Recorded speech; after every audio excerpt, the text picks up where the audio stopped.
Yeah. Yeah. Yeah. Hello and welcome to the Sexual World Records podcast. I'm your guest host, Dustin Ribka. I host another podcast called Sex Party with Dustin Ribka, which you can find everywhere. But I'm here hosting this podcast today once again. The guest with me is Autumn Rain. Autumn is going to talk about her career in porn. She's going to talk about cosplaying and being nominated for a 2024 AVN Award for Best Trans Group Sex Scene. What does it feel like to be nominated for an award like that? What does it feel like to be in the porn industry? We're going to talk about all the things. It's a fun interview. It's a interview that I think a lot of people are really going to enjoy. So without further ado, please enjoy my conversation with Autumn Rain. Autumn Rain, welcome to the Sexual. Oh God, I botched the name of the podcast that I'm hosting. Okay, it is a mouthful. It's the Sexual World Records podcast. So welcome to the podcast. How are you doing? Thank you. Thank you for having me. I am all right. I hope you are. Yeah, I think I'm pretty great actually. Today was a bit of a stressful day, but you'll have that on a Tuesday that feels like a Monday. We don't like Mondays. I don't think anybody does. We're Garfields here. We don't like Mondays. Yes. It is Tuesday, but it feels like a Monday is what I was trying. Oh, it feels like a Monday. Oh, okay. Yeah, I mean, do you ever have those Tuesdays that are like Monday part 2? Like that's what this is. So, well, you know, Tuesdays are one of my gym days, so I don't know. Yeah, well, Gym Day, Garfield Day. The point is you're here. Welcome to the show. Thank you. So for the people who don't know you, they're tuning in for the first time. They're like, who is this person? Could you talk just a little bit about who you are, what you do, what your favorite color is, if you'd like?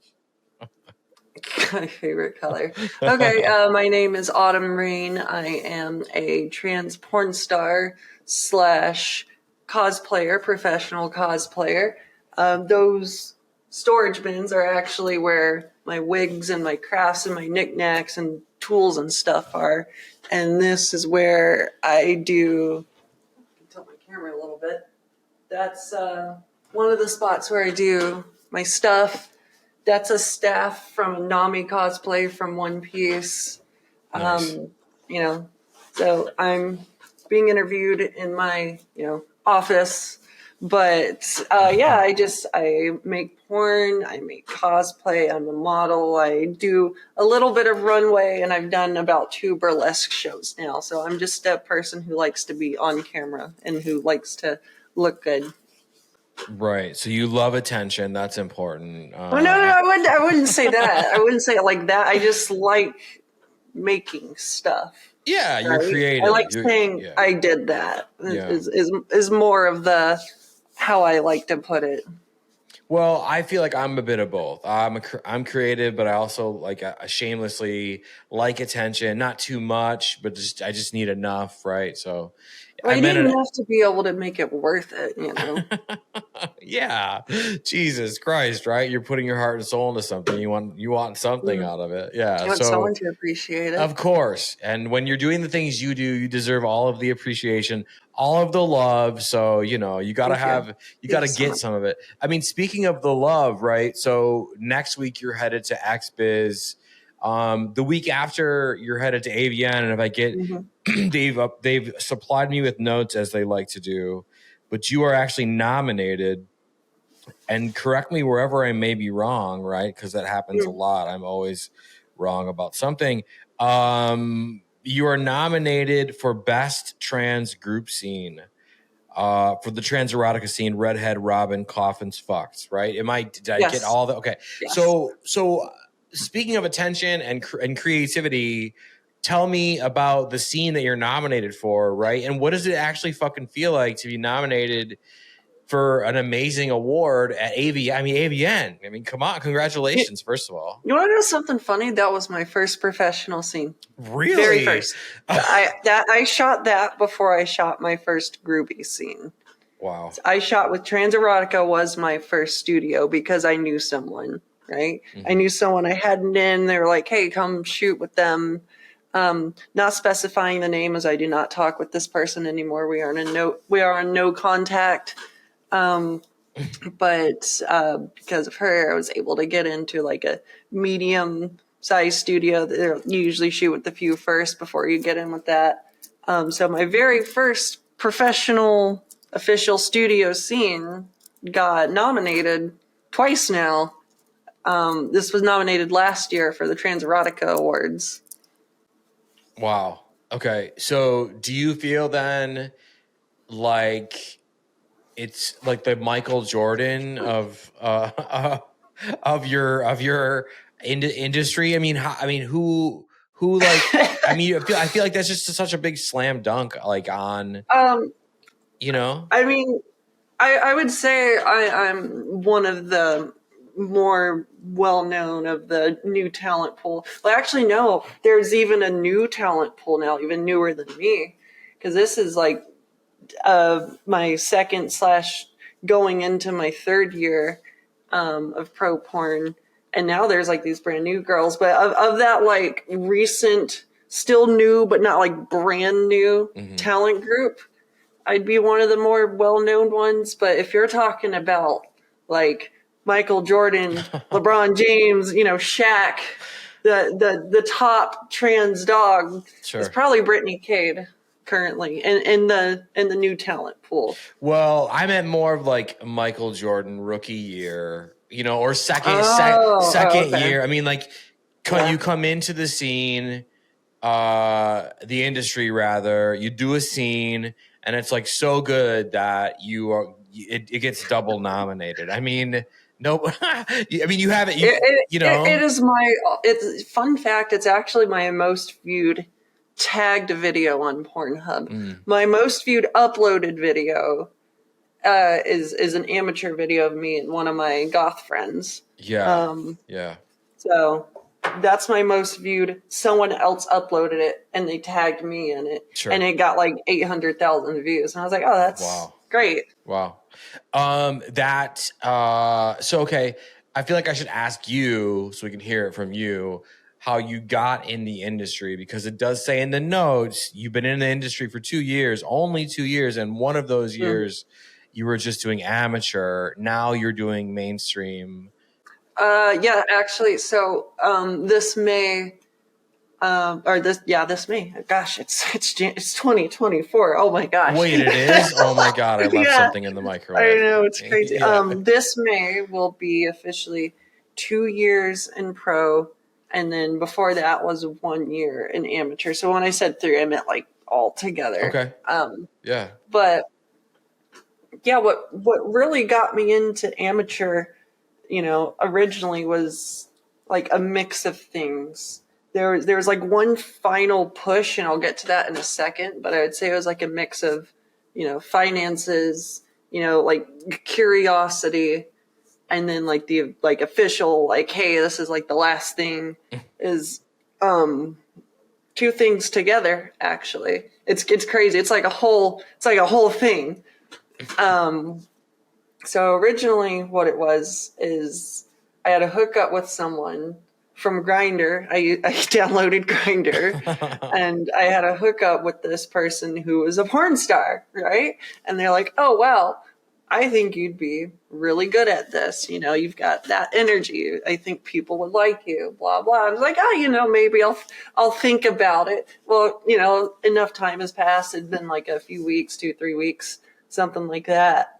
And I was working in pharmacy before I became full-time porn. I was a pharmacy tech. And I used to vlog on Snapchat. I've got like 9,000 Snapchat followers. You can actually get followers on Snapchat if you didn't know.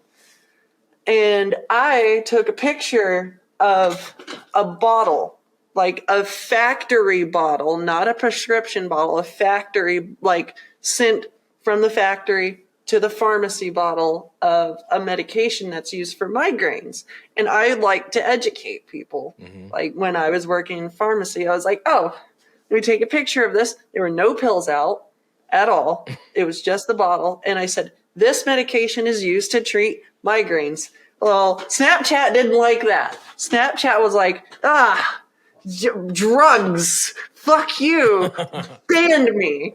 I was so angry and I was so upset because it took me, all that time to build up a lot of followers on Snapchat, which is just basically a messaging app.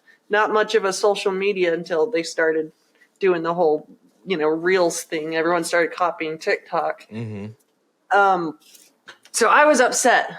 So I was like, you know what? Nah. Fuck you. Excuse my language. No, you can say whatever you want. We're a sex podcast. I downloaded Twitter. I was like, you know what?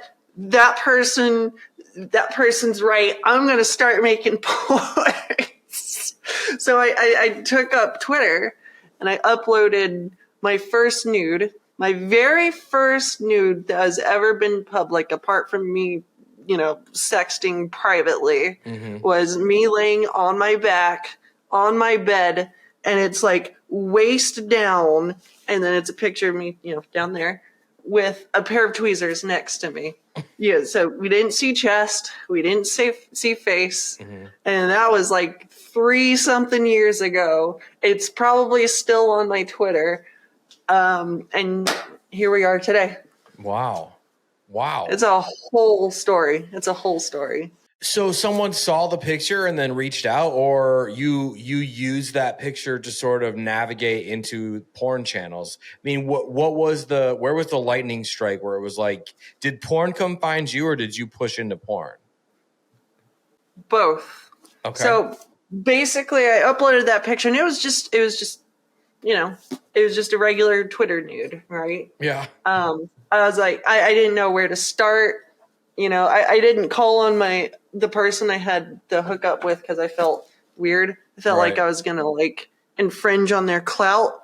So I just uploaded nudes, every day for a while. I used hashtags at first so people could find me because I didn't know anyone, right? Sure. And then I found a thing called retweet groups, which I don't do anymore. I haven't done retweet groups in over a year. And then I established a little mini community. I made my own retweet group. We made a Discord. And I put creators in that Discord.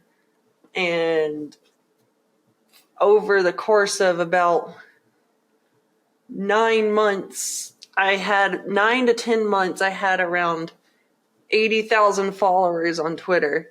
Wow. Just from establishing a brand, and at that point I had already collabed amateurly with people. I just done regular, here's a tripod, we're going to put our phone or a little camera up there. We're going to upload it to mini vids and OnlyFans, right? So I already at that point had an OnlyFans, a mini vids.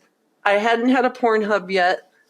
And then I just did all these small little amateur collaborations, and some people with big names. My first collaboration was one of the biggest trans guys in the entire industry. Noah Waybabes was my first collaboration. Oh, wow.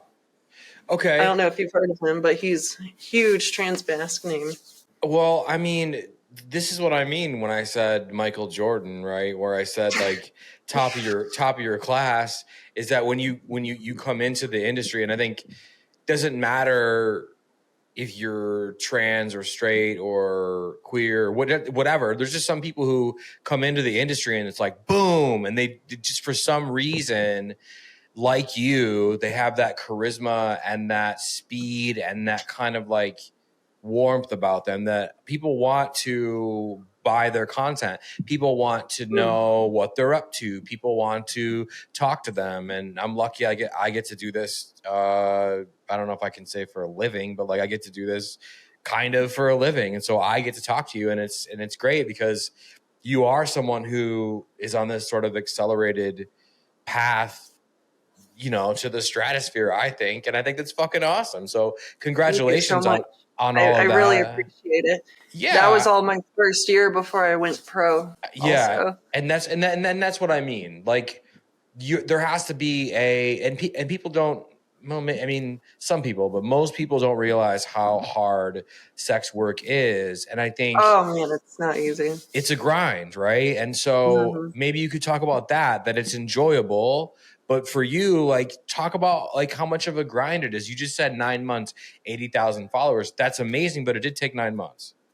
It did take a while, but I mean, I've known people who've been in the industry for years, like many years, who don't have that many followers, and that's just Twitter. I've got Reddit, I've got Red Gifts, I've got Pornhub now, and I've got all these different like porn sites that people have made profiles for me, and I didn't even do it myself. People just are like, oh, we know this person, let's make this thing for them because they're well known, they're popular, they are on the site already. So, I have an X videos profile that I never made. I have an X hamster profile I never made, Yeah, for sure.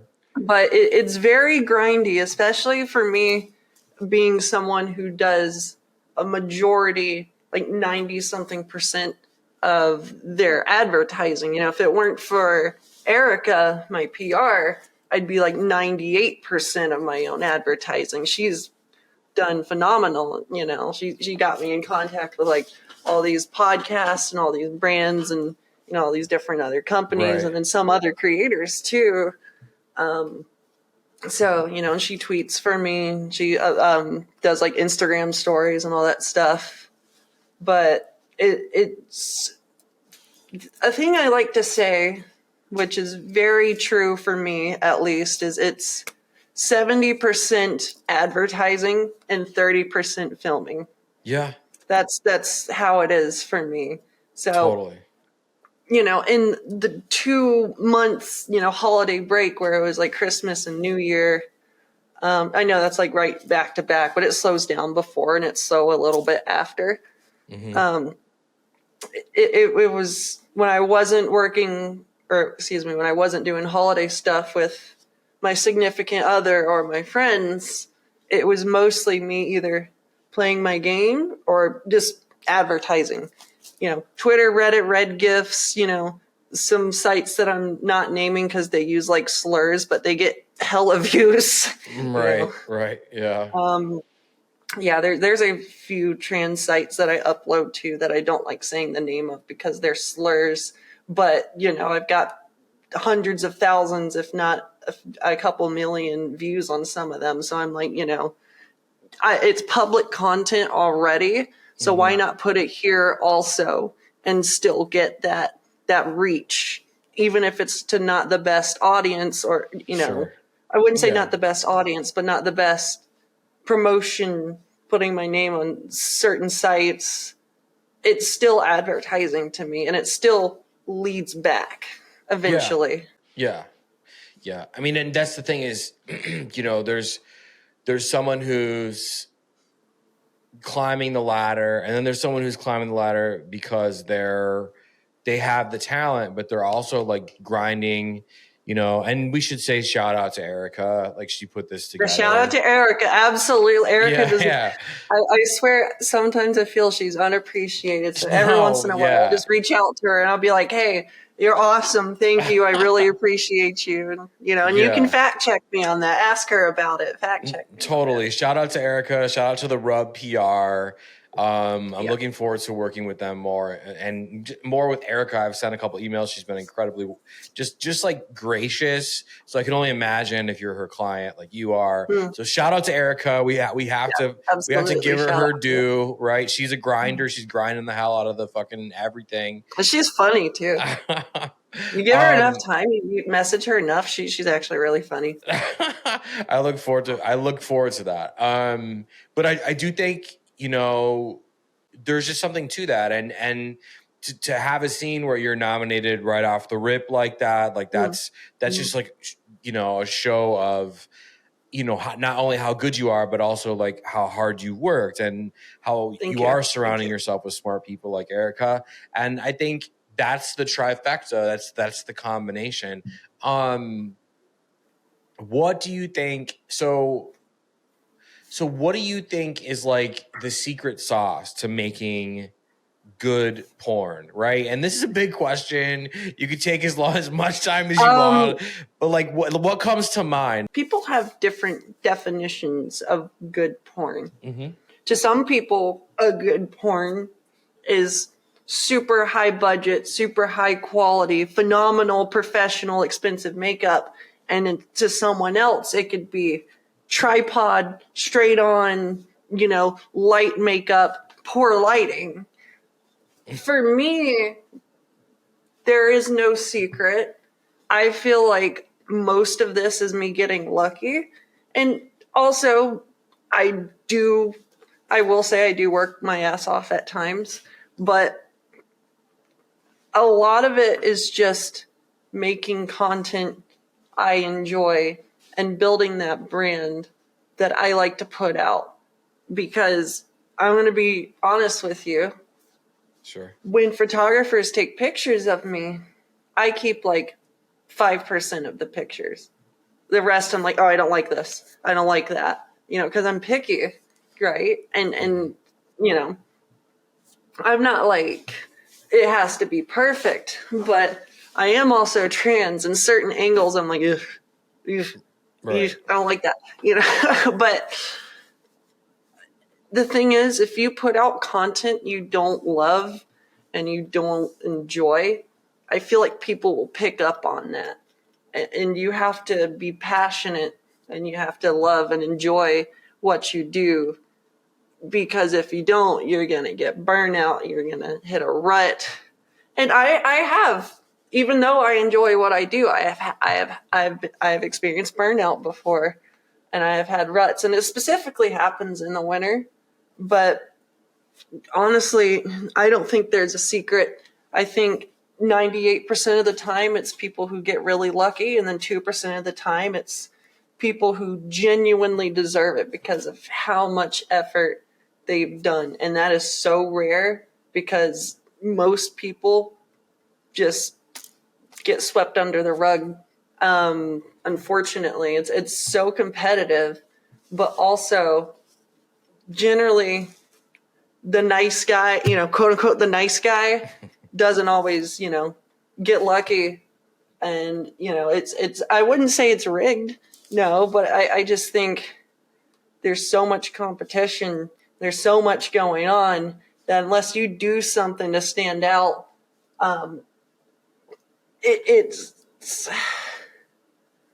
there's a kink for everything. Mm-hmm. So it's always fulfilled by someone. And I feel like the thing that happened for me is people saw, wow, she really loves the stuff she does. Because if you go on my Pornhub and you look at any of my videos, you're like, oh shit, she's really into that person a lot.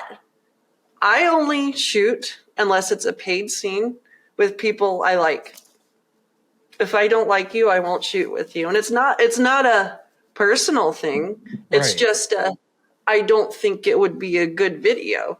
That's what it is. Unless it's like a paid studio scene where they're like giving me money and I don't own the rights to the content. Mm-hmm. I want my content to be as good as it can be. No, I mean, that makes insanely great sense. And the thing is like, you're right. How do you fuck somebody that you can't stand, And yeah.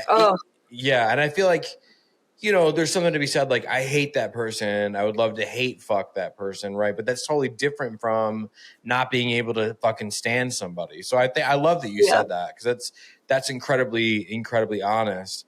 Mm-hmm. I want to ask next, what was it like to shoot this group scene that you're nominated for? What did it feel like? Were you nervous before? Did you feel like you couldn't do it? I mean, take us to your mindset. So, amateur content and professional content have a different etiquette. They're very similar, but there's also more expectations for professional generally. And, I was a little bit intimidated. My scene was with Robin Coffins and Sarina Havok, which are very well-known alternative, models. They're very well-known alternative talent. Red-haired goth girls, right? Really pretty, have been in the industry like 3 years long, 2-3 years longer than me, professionally 2-3 years longer than me. And I was like, oh wow, I get to shoot with these guys? This is crazy. Whoa, right? So I was intimidated, and there was a whole like separate exit interview, and there was like way more paperwork than I'm used to, and there was like all these rules that you had to like adhere to on set, which is not crazy, but like it's just common professional industry etiquette that you get after doing a couple scenes, and you just like get it down. But like that first scene, especially as a group scene, and then there's like a theme, and sometimes there's a script. There wasn't a script, but there was a theme for this. So I had to do what's called gonzo, which is, you basically just fuck and you figure it out. So, we had positions set in place, but everything that we said out loud was purely on us. It was on us. It was not cameo. What's the word I'm thinking of? Improv. It was improv. Yeah. So I had the stressors of being my first scene, being a group scene, being afraid of upsetting these professionals who've been doing this longer than me, and then having to figure out what I'm going to say. Now it's second nature. I'm just like, oh yeah, whatever. But the first scene, I was so nervous. I was incredibly nervous. Very intimidating. I mean, but geez, you pulled it off. You got nominated for, best. Thank you so much. Thank you. Yeah, and that's got to feel good. So now do you feel more comfortable working with like mainstream, like professional? Oh yeah. I've worked with like some industry legends. And I feel so honored that, some of these people have been in it for 10, 15 years. People who are known by the hundreds of millions have considered working with me. Some of the biggest people I've worked with are, Sin Sage, Pierce Paris, Emma Rose, Foxy Licious. I'm just like, me? That's great though. I am much more comfortable now. And I'm never a fan of giving someone like a huge God or hierarchy complex. Whenever I meet someone who's more professional, someone who's been doing this longer, I try to, go at them in a very calm, but like a professional manner. Like, if I were to work, pure hypothetical here, if I were to work with like Angela White, the most pristine, most awarded, female porn model of all time, I would be extremely nervous. I would be shaking. I would probably be shaking, but I'd be like, it's nice to meet you. I'm Autumn. You've been a very big inspiration. But I'm not going to be like, oh my God, that's just unprofessional. And it can be intimidating to these other people sometimes, because that's happened to me already. I've had newer, like brand new, like 300 followers girls message me and freak out. They're like, holy crap, because I like following people. If I think you're cute, I'm going to follow you, right? Sure. Yeah. And I've done that because I follow like 3,000 people. You can go on my Twitter and be like, dang, this girl follows a lot of people. And I'll follow them. And they're like, oh my God, I can't believe you followed me back. And I'm like, this is scary, man. I don't like that complex all that much. I just kind of like to think, hey, I'm just another person. You're just another person. And while you can appreciate, I don't feel like there should be too much praise, because I just think like it's stressful. Too much praise can be stressful. Yeah, I mean, then there's like expectation and all of that fucking nonsense, and we know what comes with expectation. It's always like let down and whatever. So, do you have a problem with your current level of fame? And in 2 years, when you're like the biggest thing since sliced fucking porn bread, right? In 2 years, how are you going to deal with that? You think you're going to have a problem with it? Well, I don't like to toot my own horn. I can, admit I do know I am popular, but I don't like to use the word famous. Mm-hmm. Okay. But I mean, 2 years from now, there's just no telling where I'm going to be. Something can happen a month from now. And I just don't like to think that far ahead. I like to think that I'll still be doing this in 2 years, and I more than likely will, unless something crazy happens. Mm-hmm. But, for me, I'm just like, hey, I just want to keep making content, and I want more and more people to see it. But it's not because I want to be famous. It's because I want people to be like, I like that. Oh, this person made it? Sure. Cool. I'm like, so an example is I made a solo of mine free recently. And the reason why I made it free is because I wanted more people to see it. Because this solo took me over 2 weeks to make. Really? Tell me more. It's called Autumn Rain's Witch or Treat. Like Trick or Treat, but Witch or Treat, where I dressed up as a witch. A ginger witch. I have the wig over there with these big glasses on and Band-Aids all over myself. The hay bales and the pumpkins are still outside. The pumpkins are like rotting now. And we have I have a tree house in my yard.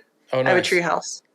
And my girlfriend helped decorate the tree house. So it's got like all this witch stuff in it. It's got a Ouija board. It's got this box AC from the 80s. It's got this doll that was made in the 70s. So what we did is we made an atmosphere. I based the video in 1984, and it was a Halloween special. And I even got a custom newspaper made for that video. Wow. I got a Femboy Hooters magazine made because Femboy Hooters is a meme. But guess when Hooters came out? 1983. There you go. So there you go. You walk in, you don't see all the fancy equipment. You don't see like the next door house. You just see a path with candy leading up to the tree house. You go and you see like these hay bales and these pumpkins everywhere, and it's just nice. And the leaves are falling, so they're all over the place, and it's just pretty. It's gorgeous. And you go up, you go into the tree house, and it's me dressed up as that character with all the witchy stuff all over the tree house, and it's just a solo me masturbating until I get off scene. It's a POV scene where I am masturbating with the other person, and that's it. But the reason why that video is so important to me is because I took a lot of time. It was a collaborative effort with me and my significant other to make that video. That video, I gave the rights. So I have dual ownership rights with that video, with me and the Trans Erotica studio, because, and the reason why I did this is because they advertise at all these different sites. They put out little tiny clips of it. They put it on their site. They put it on my site because they run a site for me. And then I have it on my Pornhub. I have it on my mini-vids for free. And, I was just like, I don't even care if this video doesn't make me much money. I just want people to see it. Yeah. And that's the thing with me is I am extremely passionate about my projects. Mm-hmm. Yeah. Well, I mean, clearly with the level of detail you put into that one, but also too, like, what a fucking rock star move. A lot of musicians are like, I'm trying to think 2 years ago when the pandemic like kicked back up. I remember The Weeknd, he was about to drop an album and he like sent a text to his agent that was like, fucking album cycle, drop it. You know what I mean? Like, just drop it now. And like, I think as an artist, you have to do that shit every once in a while to like Absolutely. satisfy yourself, but also through satisfying yourself, you're like making your fans happy and like rewarded too. So I think that's really fucking cool. That's awesome. I mean, and people can go find that for free and watch you masturbate as a 1984 witch. I mean, like what a great gift to your fans. Yeah. So speaking of dressing up, right? It's in these notes that I've been given that cosplay is a huge part of your personality, things you're into. I mean, what are some of your favorite characters and not even just for porn, but like what are some of your favorite characters to dress up as? So one of my biggest creations so far, it was also a collaborative creation, was my Medusa cosplay. Oh my God. I cosplayed as Medusa. I've got some pictures on Instagram, and then I've got the nude ones also that aren't on Instagram. Sure. But unfortunately, the professional pictures were shot by a studio who paid me for them. But I can make that outfit again. I've got everything for it. I've got all the stuff in there. I just need to make the robes again. And this girl named Wendy helped make them for me. I'm not a big sewer. I don't know how to make a lot of fabric stuff, but where my talent lies is the vision and the crafty stuff. Right. So I'm very crafty, but I'm not good at sewing. I suck at it. I'm afraid I'm going to stab my finger with the needle. I'm a big nervous wreck. I'm a worry wart. I'm just like, I'm going to hurt myself. So what I do is I make like the earrings or like, I make like plastic stuff. I don't make metal stuff because I don't have like a welder or anything like that. And then I have the vision. So, I have an image in my head and then I go to all these different sources, all these different people I know, different websites. And then I'm just like, this is what I want. And then it takes me this time to make, I go to all these different sources, I've got these connections and I've got the stuff I know how to make personally. And most of my cosplays are a collaborative effort that originally came from just a pop-up idea. And I was like, I want to do it. A month later, done. Yeah, no, that's awesome. Yeah. Okay, so if someone else was picking up the tab, right? If someone else like was like a blank check, you could do any cosplay you want, and it's for you, right? Like, would you build the Iron Man suit, or like what would you do? Like, what would be your number one, like film accurate, story accurate, anime accurate, whatever you want, blank check? What would be your number one cosplay? That is, you can't ask a cosplayer that. Well, that's like, oh my God, that's too difficult. Well, you gotta answer. I'll get back to you in 3 to 5 business days. Oh man. Well, I mean, I'll talk and try to buy you some time, but I mean, I think there's got to be something that comes right to mind. If I flipped a coin in the air, that comes right to mind. No, really. And I'm gonna give you some statistics. In the last month, I've probably thought about 8 different cosplays. Well, what's the most expensive out of the 8? Can I go grab something? If you'd like, sure. Yeah, we're not live. We can edit this. Look at this. Oh, that's awesome. Holy shit. Wow. Okay. Yeah. So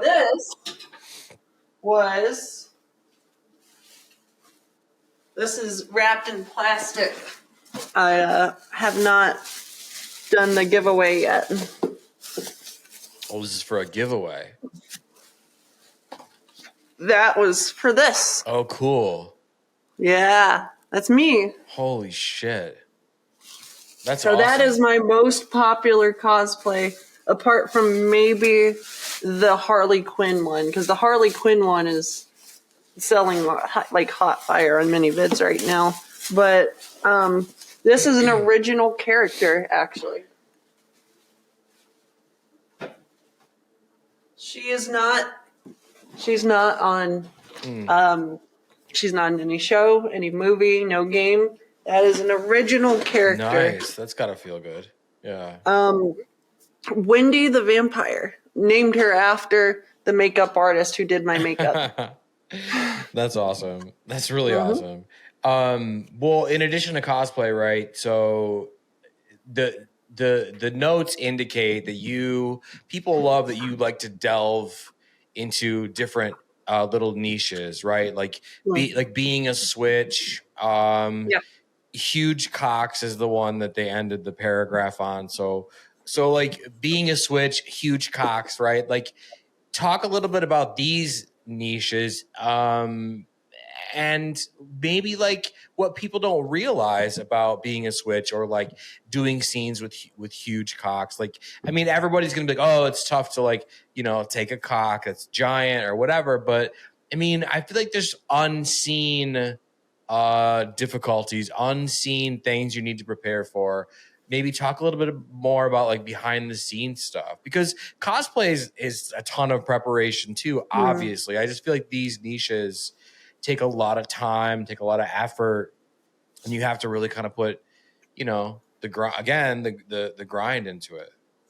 So, I mean, I'll shoot with all cock types, and giant cocks aren't a preference. Sometimes they're not a preference, actually. It just depends. And I am a very big switch, but I'm a switch with women. I do not top men. I will make the exception for a trans guy, but that's just because I have more in common with a trans man than I do someone who is born a man. Sure. In the trans community, we call them AMABs, assigned male at birth, but I didn't know if you knew that term or not. So it's that. But when it comes to switching, I like to call myself a classy slut. So I'm a slut, sure. I like to have sex, but I go about it in a classy way. Obviously you got to do the testing, but like I said, I got to like you, right? Right. If I don't like you, I'm not going to have sex with you unless unless someone's, forking over. Bills, y'all.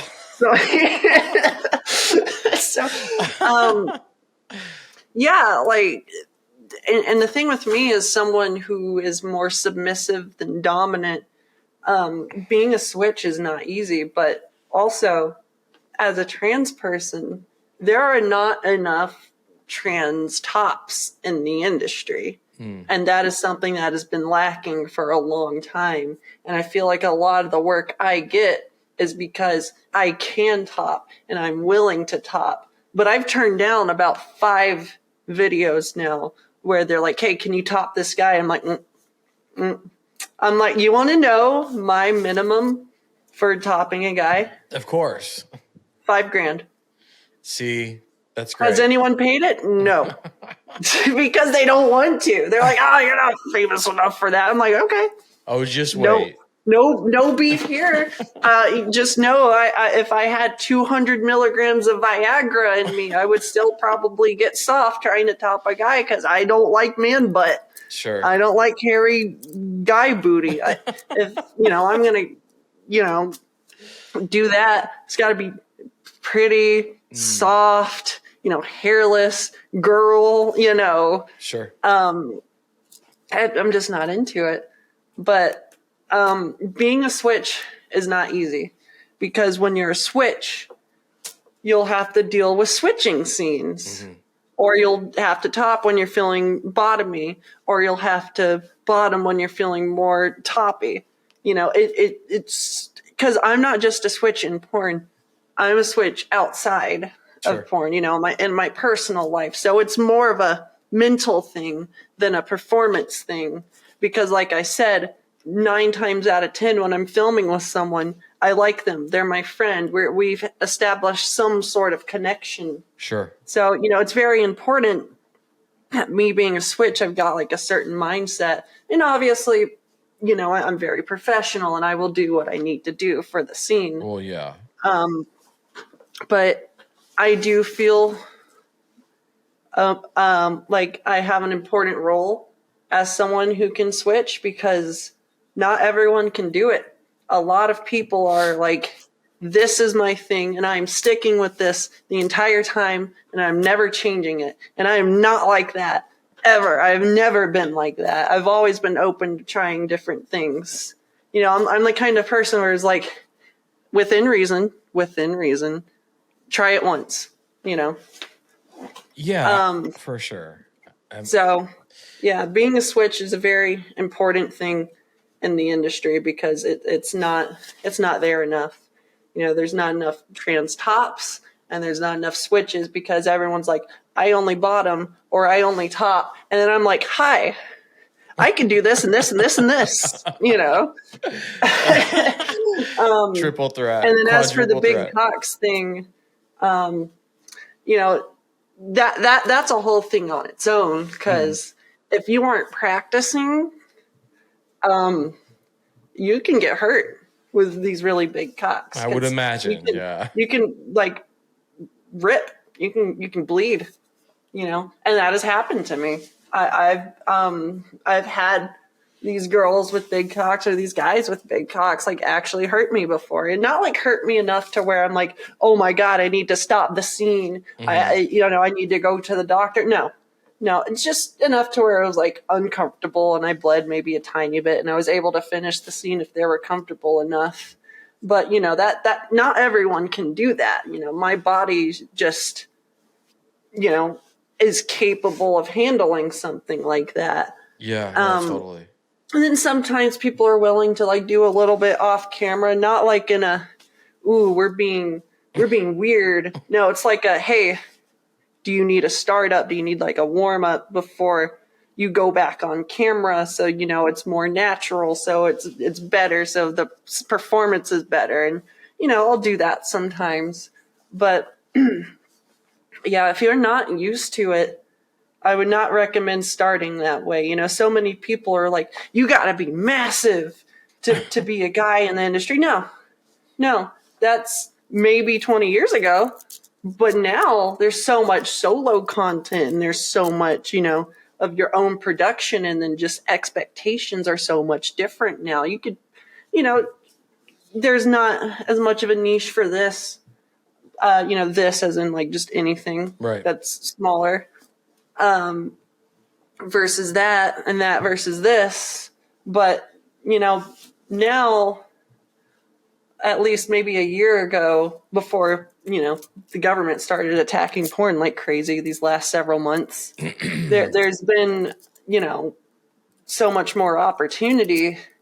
And I am a little bit concerned with all the attacks that not only the trans community has been receiving, but like the porn community has been receiving through, you know, the US, like trying to ban it, you know, and I don't think that's ever going to happen. I think it's so unlikely because so many people consume it. Agreed. Yeah. But yeah. Yeah, I mean, that would be like 1920 all over again, except it would be the prohibition of alcohol. That didn't go over well. No, it made a ton of bad guys and a ton of dead people and a ton of billionaires who shouldn't have been billionaires. Yeah, they're not. I mean, sure. Okay, so where do you think that's coming from? Like the hatred towards porn and trans. Like, is that like a religious thing that's worming its way into? That is a political thing that I'm not comfortable getting in without potentially getting myself in trouble. Sure. You're either saying something. Yeah. and someone taking it the wrong way and then me getting targeted in a way. Yeah.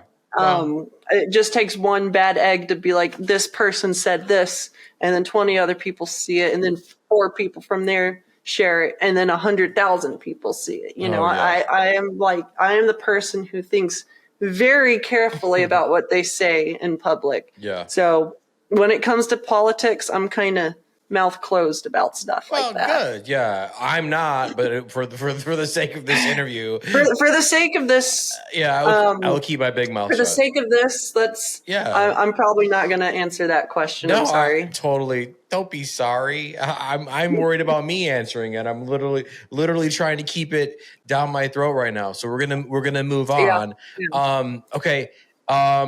What are your aspirations? What things do you want to tackle? What things do you want to win?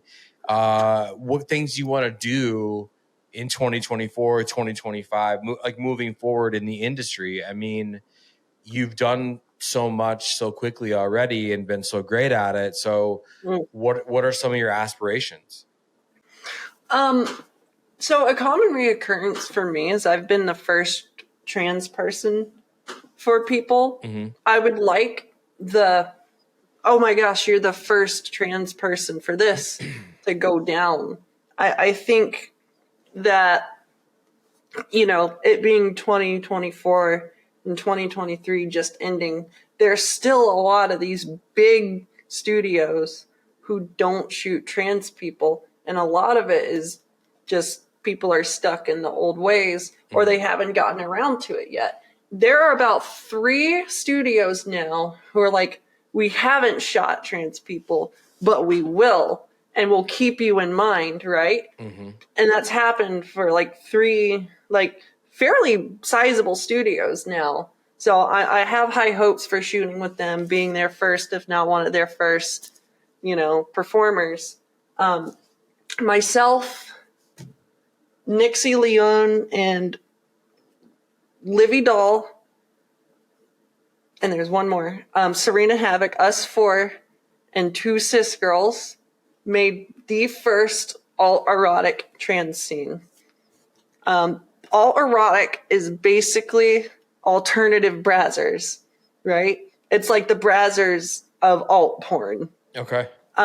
So I would like more people to be comfortable with shooting crossover content with trans folks. And I, as someone who is a more popular, up-and-coming, you know, individual in trans porn, want to help alleviate some of the, you know, anxieties that people might be having, alleviate some of the, you know, trans hate, and just kind of bring a new generation of, you know, videos, whether it be me or the friends I know, you know, helping them, you know, just make it more common. You know, sure, it's common now, but it's still like, you know, nowhere near where it could be. And, you know, it's like a kind of a personal thing, but also it's not just me. It's hundreds of other people. It's thousands, actually. So there's that. But on a more personal level, I would like to make a few more cosplay videos at least, because, you know, that's a big thing of mine. But I can't just pop out cosplay after cosplay like that. You know, it's a process. Of course. I've been working on 3 cosplays now for about 4 months. Right. 2 from a hentai comic, and then 1 is Nami from One Piece. Nice. Anime. Nice. So there's that. There's the thing I said before. But I also want to shoot for Brazzers. That's a big goal of mine. I know multiple people from Brazzers. I know an entire crew because they film next door all the time. And then I know, what's her name? Let me look her up. I think her name's Amy. Yeah, let's see.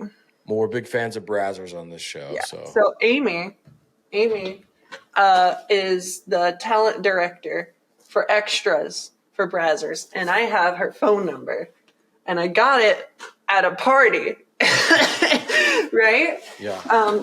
And she was like, "Yeah, I'll put you in October's extra videos. It didn't happen. It didn't happen in November. It didn't happen in December. But I reach out to her every once in a while. I don't want to pester her because she's a very important, busy person. Sure. But I'm thinking, they'll see me in a few extra videos, and then boom, maybe they'll put me as like an actual, main girl in one of their scenes. Right. And they have shot trans people, but it's been few and far between. They shoot like the stars. They shoot like the Jade Venus and Emma Rose and Ariel Demir and, all them. And then like all these like medium, pretty well-known performers, they're just, nope, Right. They think a girl's hot enough, they think a cis girl's hot enough, and they'll sign her right away, and she's like brand new. And, someone like me who's been in the industry for like 2 years, 3 years amateur, and I've got like total combined over all websites and social media is like 100+ million views, hundreds of thousands of followers, and they're like, nah. Well, and yeah. I don't take it personally. It's more of like it's not me, it's people like me, and I feel like I don't think there should be segregation in porn. Sure. I don't think there should be segregation. I mean, obviously I know, like, if you're shooting gay porn, you don't want like a woman to be in there. Right. If you're shooting lesbian porn, you don't want a guy to be in there, sure. But that's different. That's a theme. That's themed, Yeah. Yeah. But in terms of overall companies that will shoot multiple different types of porn, just let people shoot. If they've got the drive, if they've got the name, they've got the talent, they've got the motivation for it.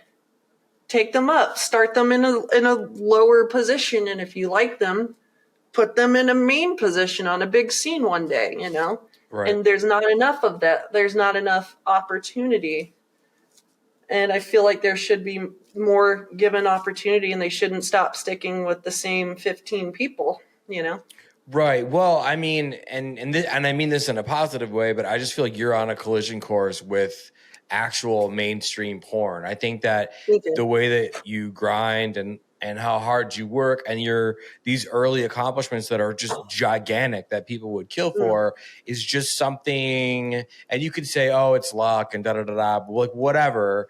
From an outsider looking in, I think that is just the early signs of someone who is destined by their own manifestation, their own work ethic to arrive at a place where everybody strives to be at. I think that you keep doing what you're doing and you're going to go there and beyond. They gave me a little game to play. It's fuck, marry, kill. I'm supposed to give I'm supposed to give you 3 names. So I'm going to give you 3 names and you tell me which one you'd marry, which one you'd fuck, and which one you'd kill. There's a note in here that says, do we have to do kill? Can it be booed off the island? And I'm like, why would we change it? It's a game. Okay. So I'm going to give you 3 names. You know what to do with them. Here we go. Okay. Daisy Taylor, Domino Presley, and Emma Rose. Okay. Daisy Taylor, Mary. Okay. Daisy Taylor has been a very big inspiration of mine for a long time, and I met her at Last Tease, and I was absolutely just so happy to finally make an introduction with her. Domino Presley. I would probably say the not so good option. I don't want to say the word kill. Sure. Yeah, whatever you like. Boot off the island, Yeah. I personally don't have any beef with her, but I will keep opinions said by other people and some observations to myself. Okay. She's famous for a reason, and she has done a lot of good content. But as someone who has very minuscule interaction with her. And then just some things that I've noticed that I'm not the biggest fan of. That's what I'm going with. And then Emma Rose, I would just say fuck, very good looking individual, does great content. I know her somewhat personally. I've got her phone number, but, Sure. We've only filmed like one scene together. But yeah, Amazing. I'll just go with that. Simple. Amazing. Well, you completed it, and this interview is complete. We love you, Autumn Rain. You're killing it, right? So let's tell these people who are watching this podcast, listening to this podcast, where they can find you, where they can find your work, all the things. Okay. You can find me by going. So this is the easiest way to find me. The easiest way to find me is Googling either Autumn Rain Porn or TS Autumn Rain. You can find me by just Autumn Rain on Pornhub. Don't type in the word just. Twitter is AWWTUMDA bottom. It's a cute little play on words. It's Autumn da bottom, That was my original name before Autumn Rain was Autumn the bottom because I thought it was cute. It was a nice little pun. But then someone was like, studios won't take you as seriously, so you should probably change that. I was like, yeah, probably. So I changed it to Autumn Rain. So honestly, if you just look up Autumn Rain Porn, you can find most of my stuff. But the same for Twitter, AWWTUMDA bottom is the same for my OnlyFans also. Okay. And if you look up Autumn Rain, all my links, everything's there. Amazing. That's the best way to find everything. Sure. I've got like 15 links on there.